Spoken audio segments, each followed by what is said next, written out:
Um, let's just say I'm not bullish on Meta.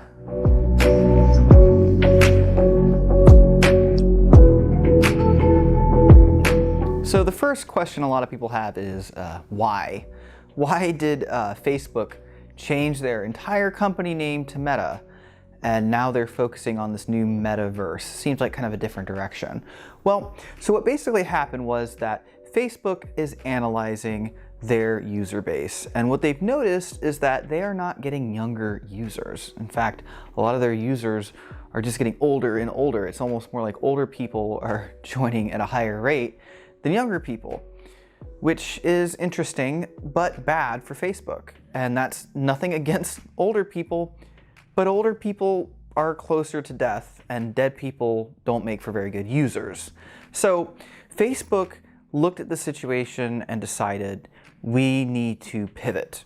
That our main moneymaker is losing its user base. And then on top of that, we can't really figure out a way to improve the situation, that the user base is going to newer apps and they're just not coming to us, but we can't really seem to change that. So you have to pivot in a case like that you need to change what you're doing or die. And I think that's what Facebook is afraid of, because tech companies tend to live shorter life cycles than other companies do. Especially today, if the company is just based off an internet platform that is receding, then basically it's written already that it's eventually going to go the way of the wolves. But if they can pivot to doing something else, they can stay alive, and that's what the shareholders will demand. They want their investment to be fruitful, so that means they want Facebook to be making money in the future, and as it currently looks, they won't be making money in the future. So they're left with a choice of, we need to pivot, what will we pivot to?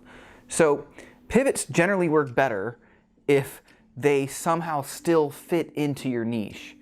And they basically had everything to look at new in computing, AI, 3D printing, and then there is, VR. And VR is a particularly good choice for them, although I would argue it's not a good choice, but it's better than most of what they have because it does have a social aspect to it. So they can try to apply their expertise in that area to try to improve the VR space. Now, here's the thing.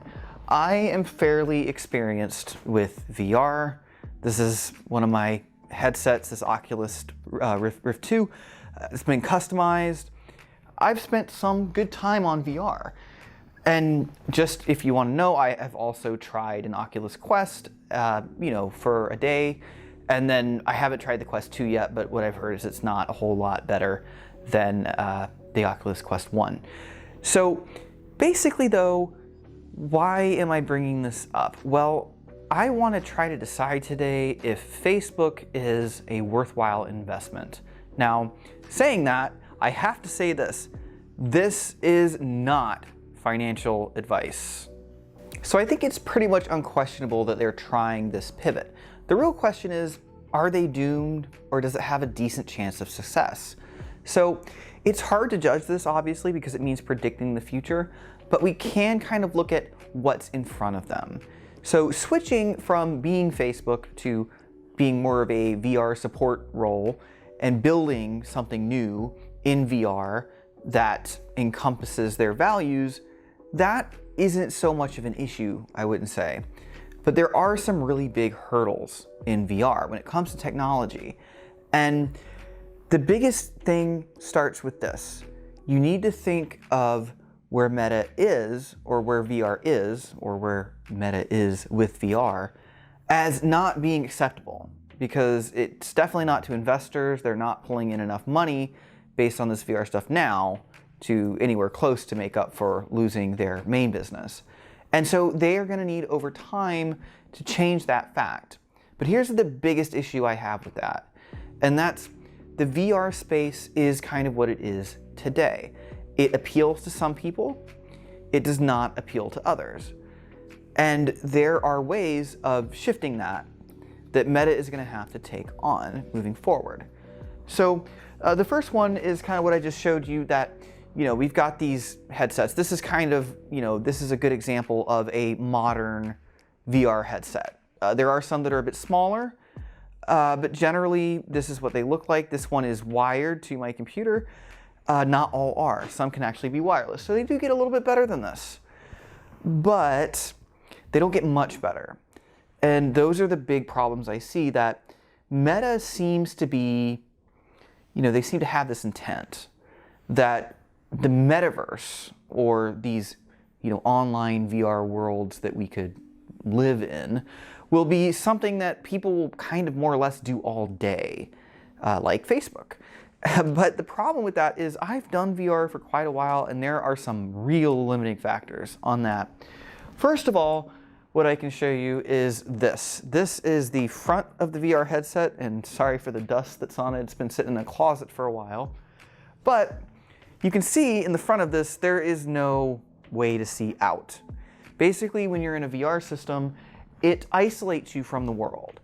And there are obviously things that you do to make sure you don't just start running into walls, but at the end of the day, you are isolated.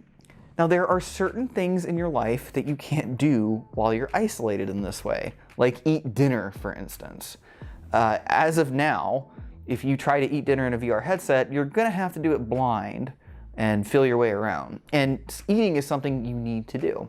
Now, without going into too much detail, there's a lot of other things you do in your life that you wouldn't be able to leave this headset on for. Now, obviously, people could spend a lot of time on the headset and just take it off when they need to, but that's where it actually becomes a little bit more complicated, because the headset itself, while it's not super uncomfortable, isn't the easiest thing to wear for long periods of time. In my experience, 2 or 3 maybe hours is about as much as I'd want to do. And I have actually, modified and messed with this headset to make it more comfortable for me. And that's where things like the earphones come from. So I, even at this point, can't possibly imagine spending that much time in VR. Not to mention that, it can cause headaches. It can definitely cause a sense of disorientation when you've had it on for too long. So I can only say from my experience, but I know from what other people have told me that they have similar issues. So trying to get people to use VR much past that point and making it a bigger part of their lives, that is going to be a huge hurdle.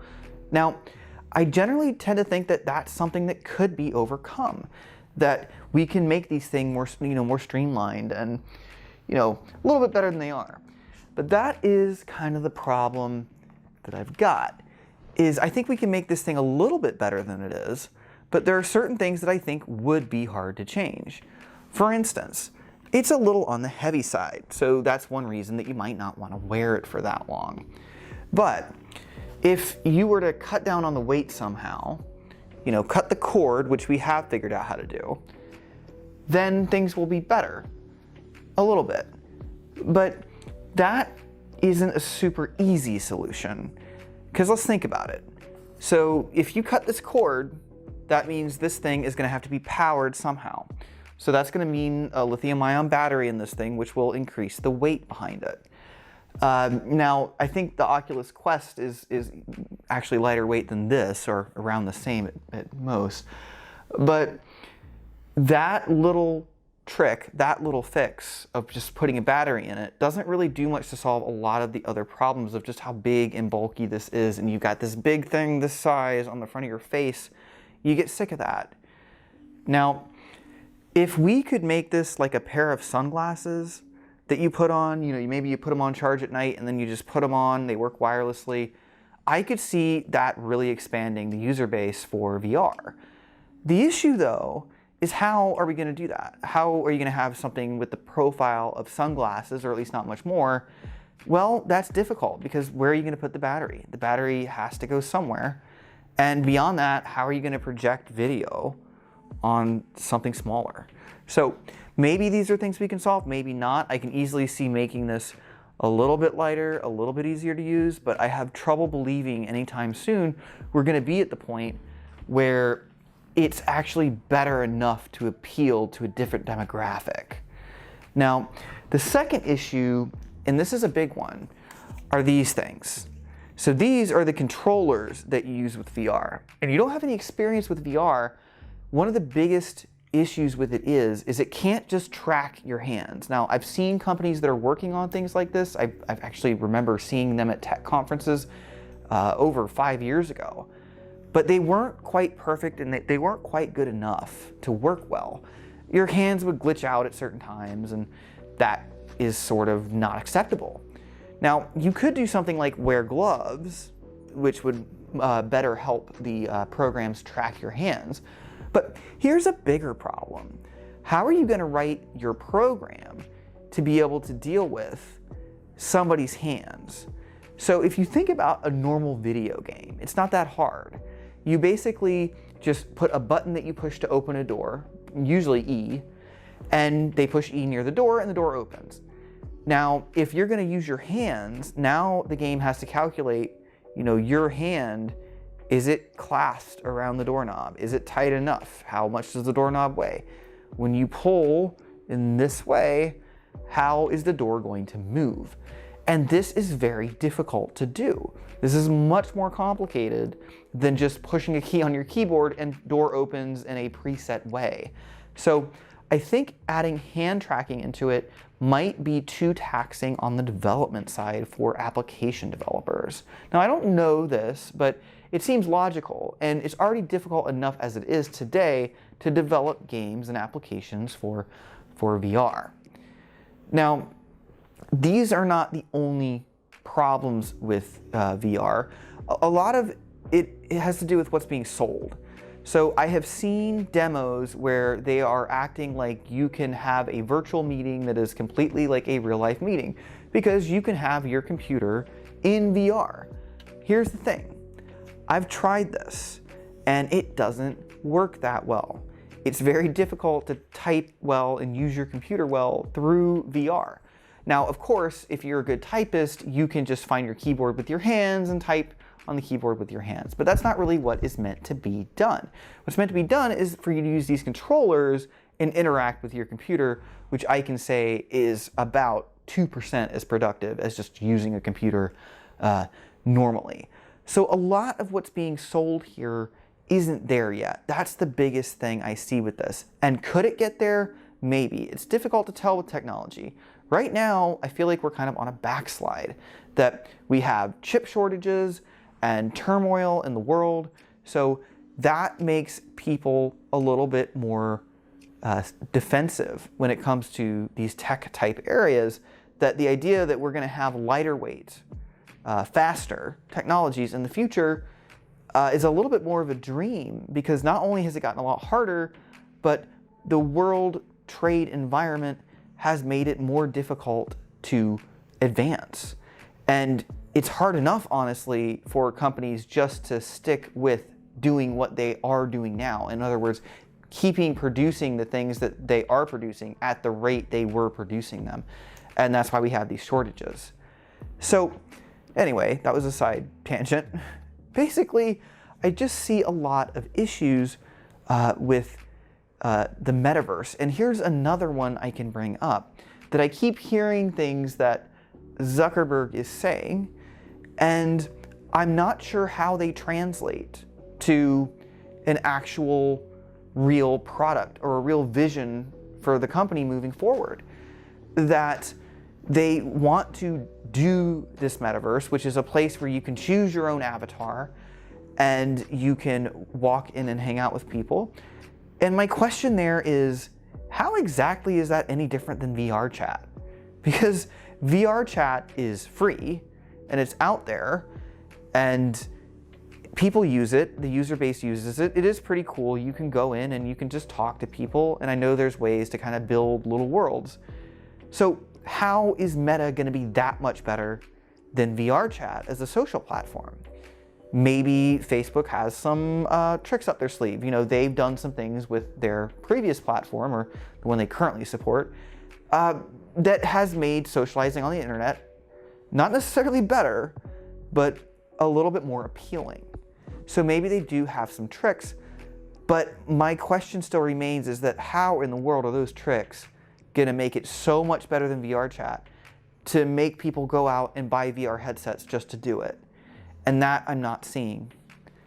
So I'm not necessarily saying this is a bad investment. It really depends on, you know, where you are, and I can only speak to where I am, and I can only say these are my investment decisions. Again, not financial advice. If you are looking for an investment that is risky but could have a large payoff and yet is still a known entity, then Meta could be a good choice for you. But for most people, it probably isn't. And that's because most people like to invest in things that have a higher chance of success. And my analysis of Facebook turned to Meta is that they are pivoting because they have to.